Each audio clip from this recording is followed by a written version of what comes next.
It is clear, it is obvious to all of us that the war in Afghanistan did not end on the terms that we wanted, with the Taliban now in power in Kabul. The war was a strategic failure. We were there for far too long. We should have withdrawn sooner, and that it was a war that was long overdue to come to an end. The White House defends President Biden's decision to pull out of Afghanistan as top generals testify before Congress that withdrawing all American troops was a mistake and that they had advised President Biden against it.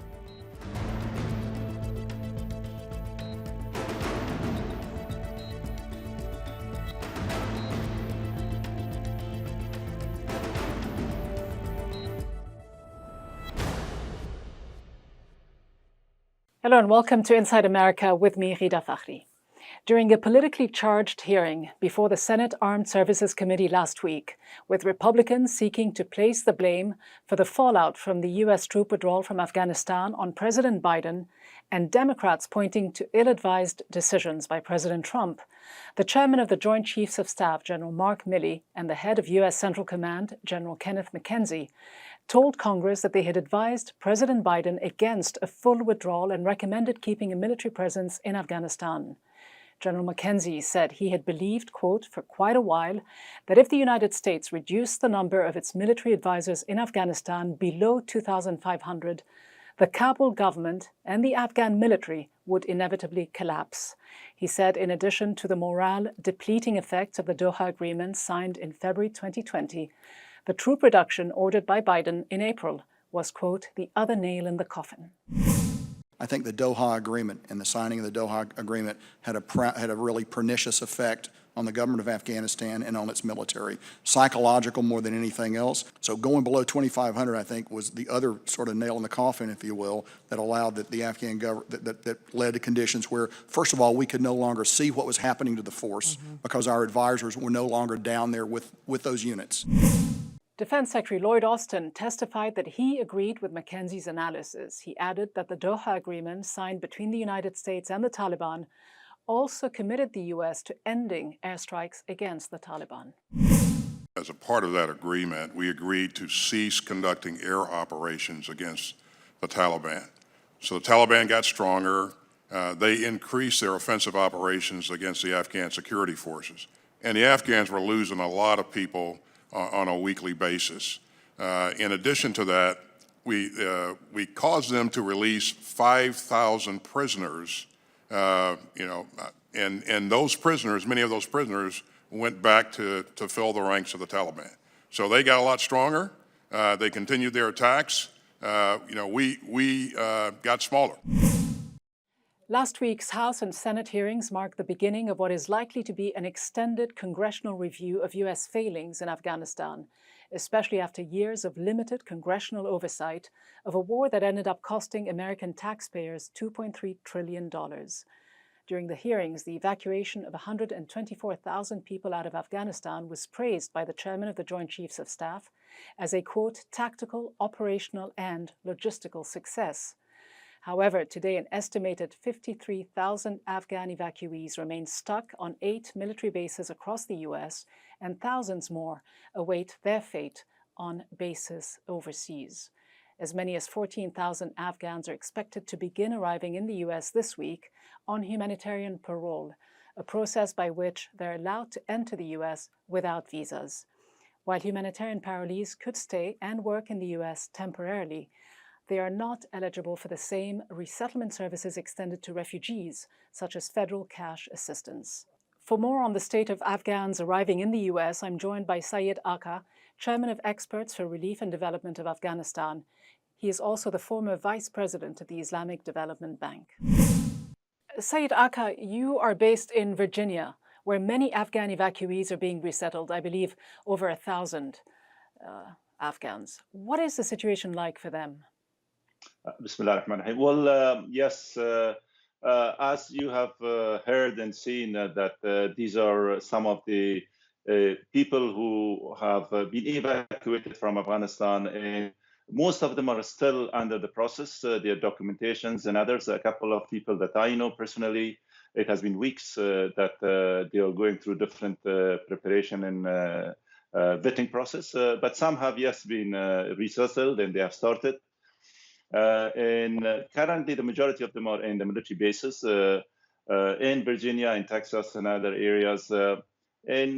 Somewhat, of course, out of Afghanistan, but still a lot of challenges ahead of them. A group of senators just last week wrote a letter to the Secretary of Homeland Security asking for the department to waive the $700 fees for every Afghan evacuee who applies for humanitarian parole, given the extreme financial hardships that they face.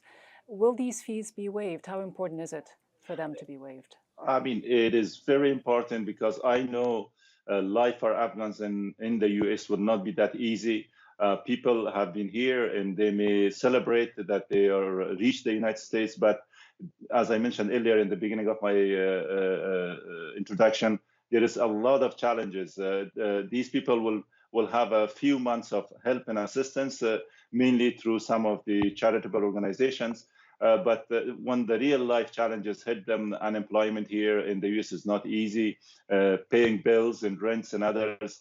I believe these people will have also a very hard life here in the US.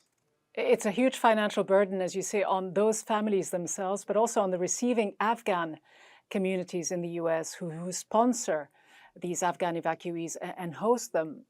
Afghans who are coming to the United States under the so-called Operation Allies Refuge parole program are being granted protection from deportation for 2 years.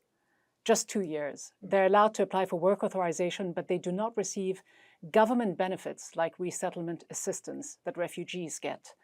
How will they manage financially on their own, and what happens to them after 2 years when their humanitarian parole expires? I would say Allah will help them. I mean, it is very difficult. You know, there is more than 50,000 people now in the US. Their housing, their day-to-day living. Afghan community as a whole, of course, they're a little bit better off than people who are in Afghanistan, but considering the COVID and unemployment and economic issues in the US, their financial situation is also not that great. People are doing what they can, but unless there is a real assistance, hand-holding, because a lot of these people who came, especially who were families of the US allied military, you know, the CIA-trained militias and others, most of them don't speak English. They haven't been out of their remote villages, even to cities in Afghanistan. So for them to find their way in the US sort of economic situation, it's a huge challenge, and I think it will have consequences. So there should be a very well-organized plan, way to integrate them into the US society and the economic system. But is there a well-organized plan? Because many of them still live in a state of limbo on some of these US military bases outside of the United States. Some of them have been separated from their own families, minors and children. What do you know about their status? There is no plan at the moment. Of course, there is a lot of goodwill. Unfortunately, these programs are also sometimes becoming victims of the internal politics between the Democrats and the Republicans. And you mentioned the senators, Republican senators who have signed this letter. They, of course, cite the famous security concerns. But really, I mean, if these people are not helped and assisted and not integrated properly, it will be a greater security risk. People who have been left behind in other countries in limbo, their situation is quite dire. You know, I know a few people who are going through this, and a lot of people are now walking off, even in the military bases in the US, because the situation in the bases or in the tents are not what they were expecting, especially on the cultural side, you know, male and female together. And these are some of the people from very remote areas, very culturally sort of oriented and sensitive. And they see it but really they see it as a sort of their privacy has not been taken care of in that context. There are these cultural considerations, as you say, but those who've been vetted when it comes to the security screening and who have made it onto the United States soil and who now are housed on US military bases across the country, who will then be transferred to refugee resettlement agencies across the US, have mostly ended up in 46 states, California and Texas being the states with the biggest numbers. Your state, Virginia, I believe, has the highest number of Afghan evacuees compared to the overall population. Just how welcoming have the people in your state and some of these other major states been to these evacuees and would-be refugees? Some of the states, I would say, the common people are quite welcoming. They understand the normal Americans. They really do welcome people. However, this internal politics and politicking is creating a lot of confusion, false information about security risks. Some states, senators in some states are now debating and discussing, should they allow, shouldn't they allow, what measures should they put in place? And these cause hardship for people who have been through so much in Afghanistan, and it doesn't sort of help with their moral boost. As I said, most of them don't even speak the language, they don't know the culture, so they will have a long time to be on their foot, on their heels. Syed Agha, thank you so much for joining us and for sharing your perspective. Appreciate it. Thank you. Thank you. Thank you.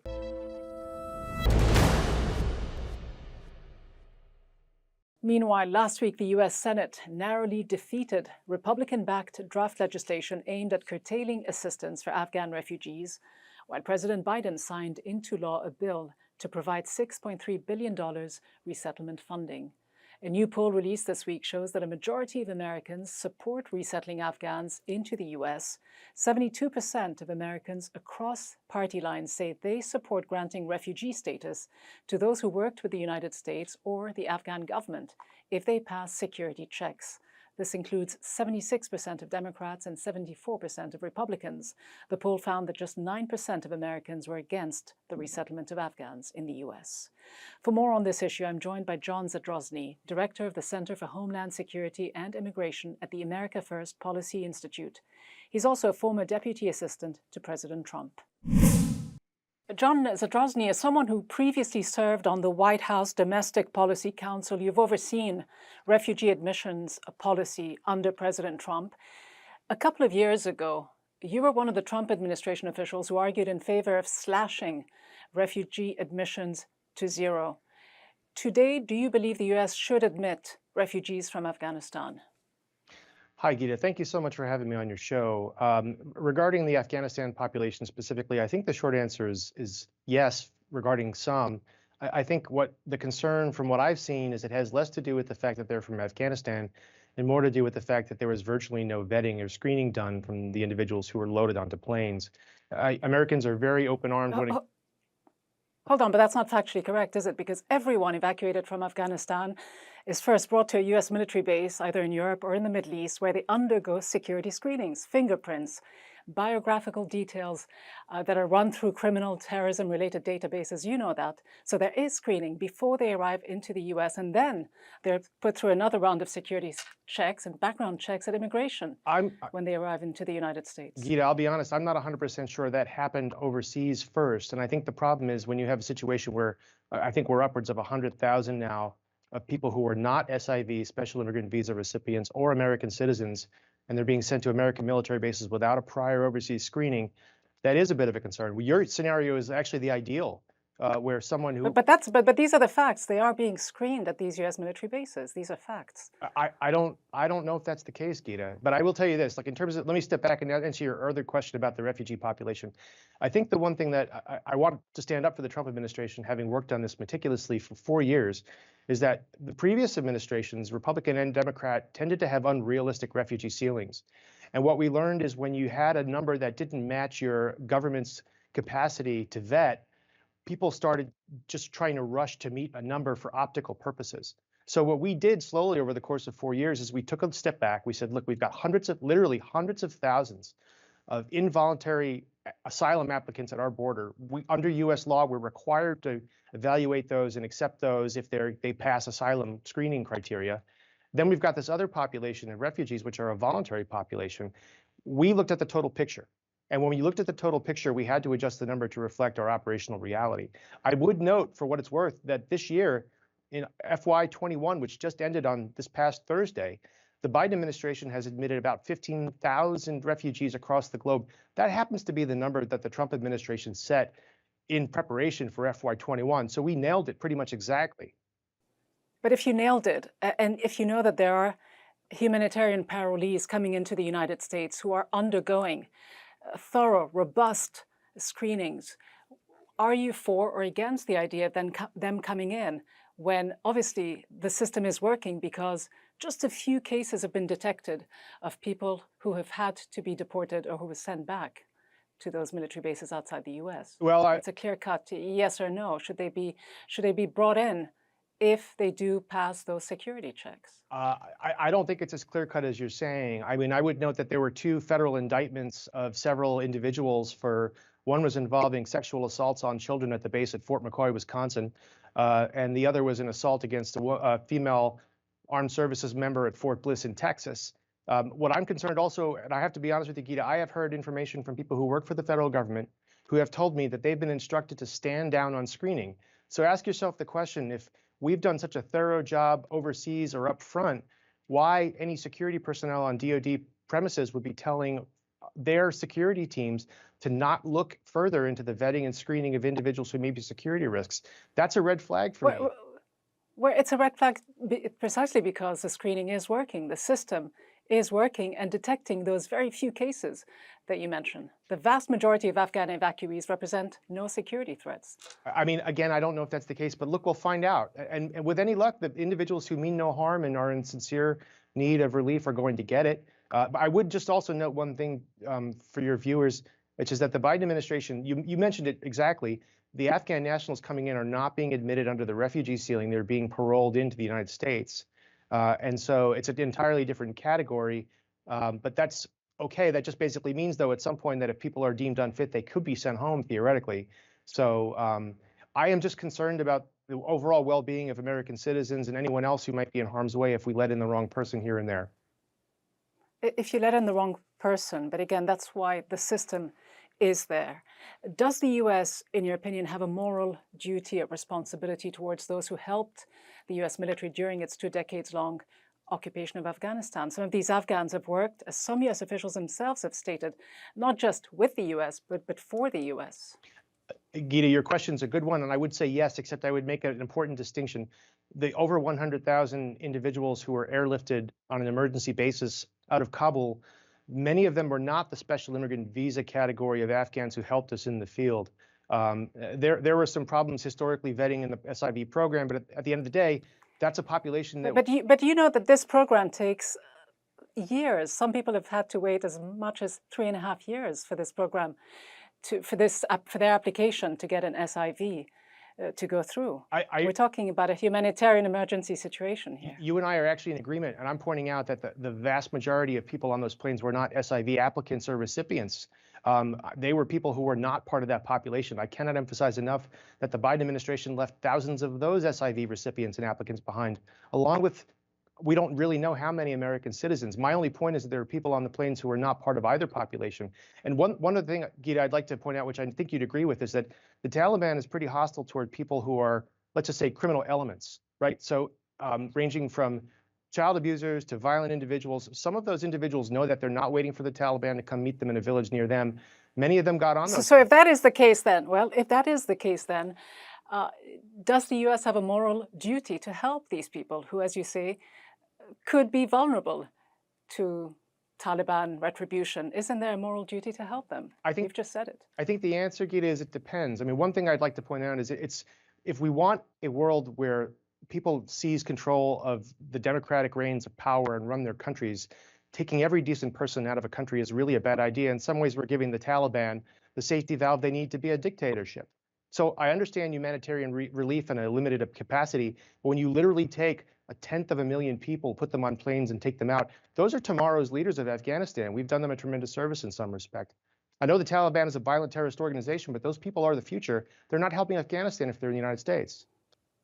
It's an organization that the US itself signed an agreement with, but the situation being what it is, Your position seems to go against the broad American level of support that there is for resettling Afghans in the US. 74% of Americans support the resettlement of Afghan refugees who were US military allies. 58% of Americans support the resettlement of Afghan refugees simply fleeing the Taliban. There's broad-based support both among Republicans and Democrats. Would you agree? I don't know if I would agree with that. And I would say that there's a big difference. I can't help but notice everywhere you turn, there are ads saying, please help the Afghan refugees, help the needy.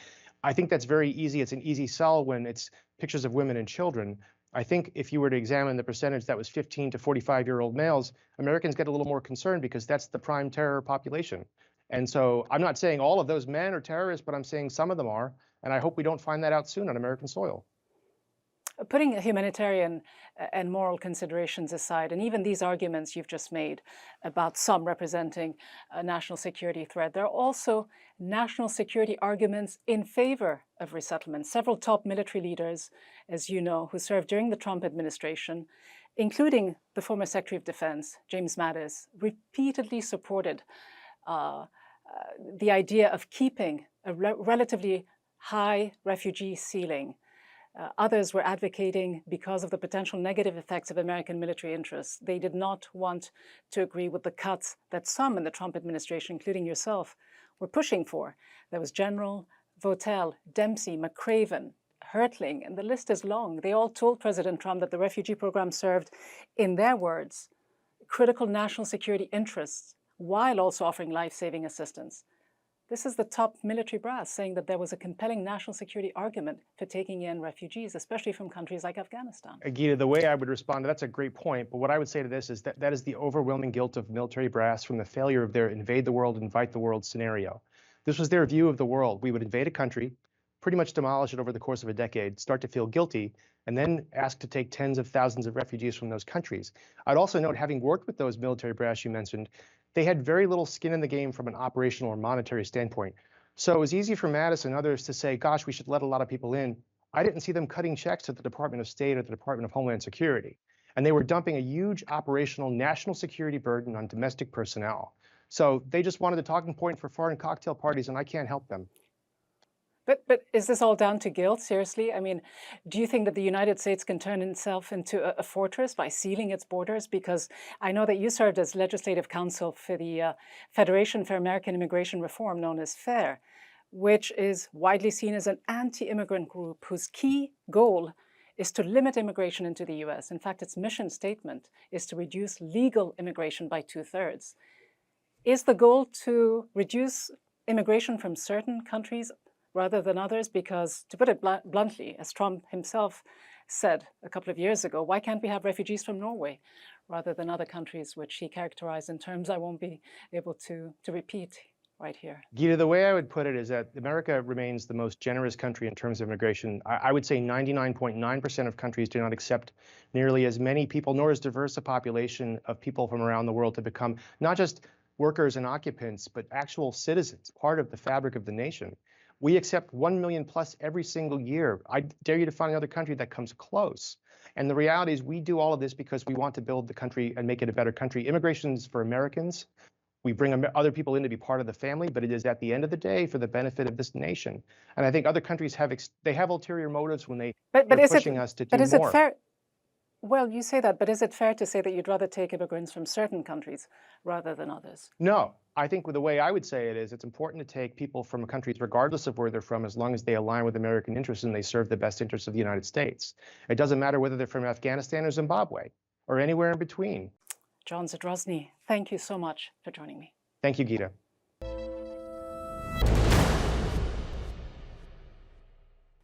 While Washington continues to underscore what it calls the success of one of the largest airlifts in U.S. history, President Biden was caught between a rock and a hard place, a position fueled by domestic pressures following the chaotic scenes broadcast from Kabul's international airport. At the time, the Taliban had announced a general amnesty for Afghans who'd worked for the United States and its NATO allies. And while some incidents have been reported, a policy of mass revenge executions hasn't taken place. Which begs the question, was it sound long-term policy to uproot tens of thousands of Afghans, including unaccompanied children, throwing them into precarious resettlement schemes in countries and cultures that are totally alien to them. There is no denying that the Taliban takeover panicked many, particularly in Kabul, but perhaps even more so in Washington, and evacuating as many as possible became a so-called moral imperative, or a cop-out for a lost war and the debacle of a hasty military withdrawal. So in short, the intention behind the mass evacuation of Afghans may have been altruistic, but the on-the-go policy wasn't necessarily sound. For now, tens of thousands of evacuees remain in limbo on US bases in Qatar, Germany, and elsewhere. Hundreds of children have been separated from their parents who are still in Afghanistan and may never be reunited. Slowly but surely, the cameras are turning away from that tragedy on top of so many others. But at some point, these evacuated children will become adults and ask hard questions that no one will be able or willing to answer. That's all for this week from me, Ghida, Fakhry, and the team in Washington. Thanks for watching.